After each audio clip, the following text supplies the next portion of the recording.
नमस्कार बच्चों, आज हम कक्षा 7वीं से वसंत पुस्तक का पाठ नंबर 11 जिसका शीर्षक है रहीम के दोहे। तो दोहों की व्याख्या हम आज करेंगे। ठीक है बच्चों, ध्यान से सुनोगे।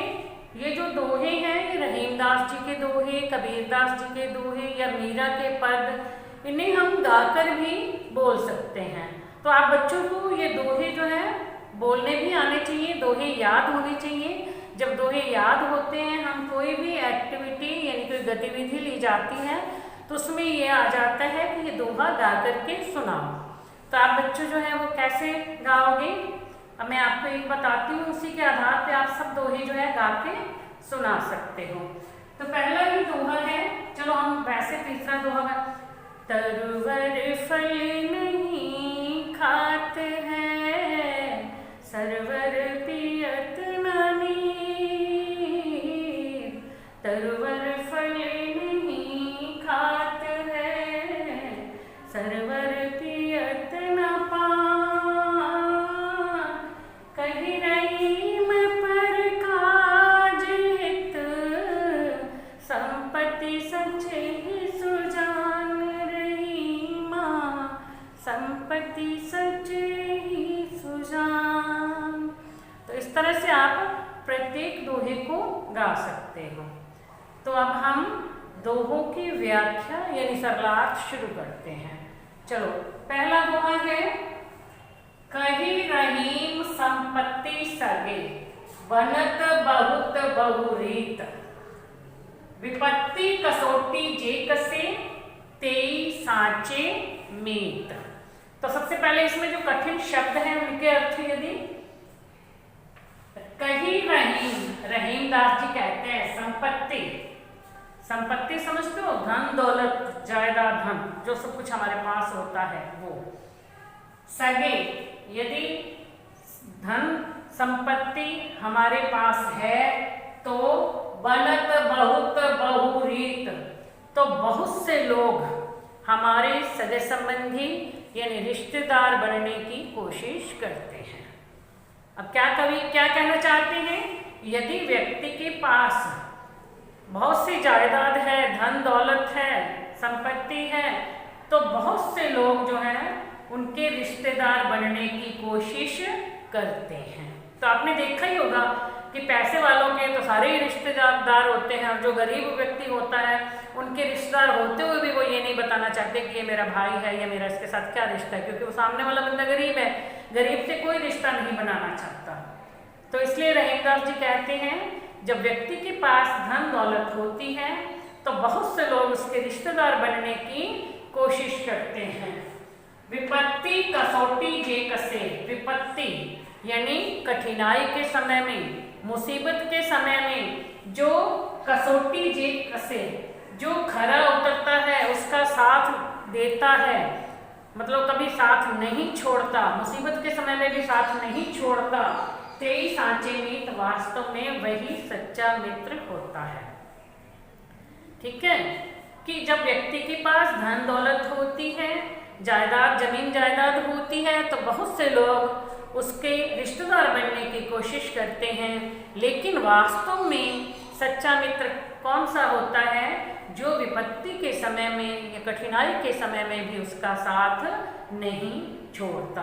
तो इसमें कवि ने सच्चे मित्र की पहचान बताई है कि सच्चा मित्र वही होता है जो विपत्ति के समय में साथ नहीं छोड़ता। तो अब इस पहले दोहे का प्रश्न क्या बनेगा, इसमें कवि रहीमदास जी ने सच्चे मित्र की क्या पहचान बताई है, ये आपको प्रश्न लिखना है। ठीक है, और इसका उत्तर इसमें से आप वही बताओगे जो सरलार्थ है। ठीक है, अब आ जाता है दोहा दूसरा, जाल परे जल जात बही तजी मीनन को मोह। अब देखो, जाल यानी मछलियां पकड़ने के लिए जाल बिछाया जाता है ना, समुद्र में जाल फेंका जाता है ताकि मछलियां उसके अंदर आ जाएं। तो कहते हैं वो जाल, जल मैंने जल, जात बही, बही मैंने बह, जात मैंने जाता है, तजी छोड़कर, मीनन मछली, मोह यानी प्रेम या मोह। रहीमन मछली नीर को, लेकिन रहीमदास जी कहते हैं कि मछली नीर में ने पानी तऊ न छाड़ती छो, उसका साथ नहीं छोड़ सकती। ये कठिन शब्दों के अर्थ थे। अब इसका अर्थ क्या बनेगा? जाल परे जल जात बही, तजी मीनन को मोह, यानी मछलियों को पकड़ने के लिए समुद्र में जब जाल डाला जाता है तो उसे जब ऊपर खींचते हैं तो जाल में से पानी बह जाता है और मछलियां उसके अंदर रह जाती हैं। अब वो देखो, वो पानी जो है वो मछलियों का साथ देने को तैयार नहीं होता, वो उन्हें छोड़ करके वापस से समुद्र में चला जाता है। रहीमन मछली नीर को, लेकिन रहीमदास जी क्या कहते हैं? मछलियां जो होती हैं वो पानी का मोह नहीं छोड़ सकती, इसलिए पानी से बाहर आते ही वे अपने प्राण त्याग देती हैं, यानी कि वो मर जाती हैं। मछलियां पानी के अंदर ही रहती हैं। अब देखो, मछलियों को तो पानी से प्यार है, लेकिन पानी को मछलियों से कोई प्यार नहीं है। तो अब इसमें कवि क्या कहते हैं? जो कपटी लोग होते हैं ना, वो मुसीबत के समय में साथ छोड़ देते हैं, लेकिन जो सच्चा प्रेम करने वाले होते हैं वो कभी भी साथ नहीं छोड़ते, और यदि उनका साथ छूट जाता है तो अपनी जान तक दे देते हैं, जैसे मछलियां पानी के मुंह में अपने प्राण त्याग देती हैं। अब इसका तीसरा प्रश्न है, तरवर फल नहीं खात है, सरवर पियत न पान, कही रहीम पर काज हित, संपत्ति संचही सुजान। अब इसको कई किताबों में ऐसा भी लिखा हुआ है, तरवर फल नहीं खाता है, सरवर पियत न नीर, परमारथ के कारणे सज्जन धरा शरीर। ठीक है, इस तरह से भी लिखा हुआ है, दोनों का अर्थ सेम है। अब क्या कहते हैं? कवि कहते हैं तरुवर फल नहीं खाता है। तरुवर मैंने पेड़, पेड़ अपने फल स्वयं नहीं खाते। आपने देखा होगा पेड़ों पे फल लगे होते हैं, उसे कौन खाता है? पेड़ तो खुद नहीं खाते, यानी दूसरे लोग ही खाते हैं।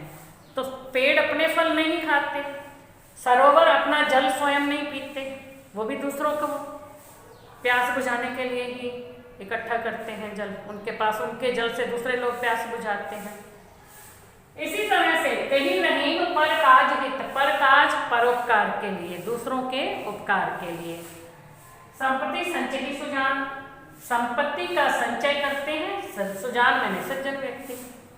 तो इसमें कवि रहीमदास जी कहते हैं कि जैसे पेड़ अपना फल स्वयं नहीं खाते, वे दूसरों की भलाई के लिए ही धारण करते हैं, सरोवर अपना जल स्वयं नहीं पीता, वो भी दूसरों की भलाई के लिए ही जल धारण करता है, उसी प्रकार से सज्जन व्यक्ति जो संपत्ति का संग्रह करते हैं, वो संपत्ति को इकट्ठा करते हैं, वो अपने लिए नहीं करते बल्कि दूसरों की भलाई के लिए करते हैं।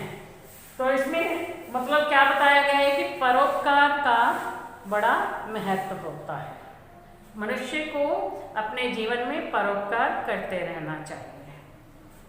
अब इसका चौथा आता है, थोथी बादर पार के जो रहीम धैरात, धनी पुरुष निर्धन भय करे पाछली बात। धनी धनवान व्यक्ति, या पहले हमें इस लाइन का लेना होगा, धनी यानी धनवान व्यक्ति, पैसे वाले व्यक्ति, निर्धन यानी जब गरीब हो जाती है, करे पाछली बात तो अपनी पिछली बातें करते रहते हैं, उस समय की बातें करते हैं जब वो बहुत धनवान होते हैं, जब उनके पास बहुत पैसा होता है। तो रहीमदास जी क्या कहते हैं कि धनी व्यक्ति निर्धन होने पर, अमीर व्यक्ति गरीब होने पर अपनी अमीरी के दिनों की बातों को बोल बोल करके लोगों को बताता रहता है, वो उन बातों को भूल नहीं पाता, वो अपने पिछले दिनों को भूल नहीं पाता, उसे हमेशा याद करता रहता है। अब वो भूल जाता है कि अब उसके दिन वैसे नहीं हैं जैसे कि पहले थे। ठीक वैसे ही जैसे पार के महीने में बादल गरजते हैं लेकिन वो खाली होते हैं, उनमें जल नहीं होता तो वो बरसते नहीं हैं। उसी तरह से वो व्यक्ति बादलों की तरह जो है बोलते रहते हैं, अब उनके पास है तो कुछ है नहीं, जैसे वो बादल नहीं बरसते और वो भी अब उनके पास पैसा नहीं है तो वो कुछ नहीं कर सकते, लेकिन उन बादलों की तरह बोलते रहते हैं, हमेशा अपने पुराने दिनों को याद करके लोगों को बताते रहते हैं। धरती कैसी रीत है, शीत घाम और मेघ, जैसी परे सो सही रहे, क्यों रहीम यह देह। इसमें रहीम दास जी ने मनुष्य की शरीर, देह में होता है शरीर के बारे में बताया है कि कैसे वो धरती के समान, इस पृथ्वी के समान सब कुछ सहन कर लेता है, हमारा शरीर भी।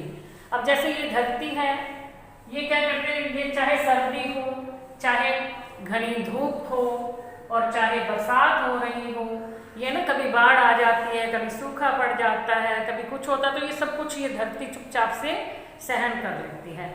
उसी तरह से हमारा जो शरीर है ये भी क्या है, जैसी परिस्थितियां आती हैं तो उन परिस्थितियों को सहन करने के लिए सक्षम है। अब पहले व्यक्ति बहुत ज़्यादा अमीर होता है तो वो सुख सुविधा में रहता है, संपन्नता से जीवन व्यतीत करता है, लेकिन जब वो गरीब हो जाता है तो ये नहीं है कि वो मर जाता है, फिर वो उस परिस्थिति के अनुसार स्वयं को ढाल लेता है, फिर जैसा उसको मिलता है याद तो जरूर करता रहता है, कठिनाइयाँ भी आती हैं जीने के लिए, लेकिन वो फिर उसे धीरे धीरे उसका शरीर उसी तरह का आदि हो जाता है। तो इसी तरह से धरती की तरह हमारा शरीर भी विषम परिस्थितियों को सहन करने में सक्षम हो जाता है। तो अब इसमें फिर कवि बताना क्या चाहते हैं मनुष्य को कि हमें सुख दुख समान रूप से सहन करने की कोशिश करनी चाहिए, सहन करने चाहिए, कोशिश क्या करनी चाहिए, सुख और दुख, सुख में ज़्यादा खुश नहीं होना चाहिए और दुख में हमेशा रोते नहीं रहना चाहिए, दोनों परिस्थितियों में सहन करना चाहिए। तो आपको ये सब समझ में आ गया होगा बच्चों, ठीक है। तो ये हमें इन दोहों का जो सरलार्थ है वो आप अपनी कॉपी में लिख लेना, प्रश्न उत्तर इसके कोई नहीं लिखने हैं, मैंने पहले दोहे का एक प्रश्न आपको बता दिया था कि वो लिख लेना। अब बाकी दोहों में से प्रश्न जो है हम अपने आप बना के आपके पेपर में आ भी सकते हैं, जो हम बना के लिख देंगे, लेकिन आपको जो उसका उत्तर उस दोहे के सरलार्थ के आधार पर ही दे देना है, ठीक है। तो अब इसे आप अपनी कॉपी में कर लेना। Okay, thank you.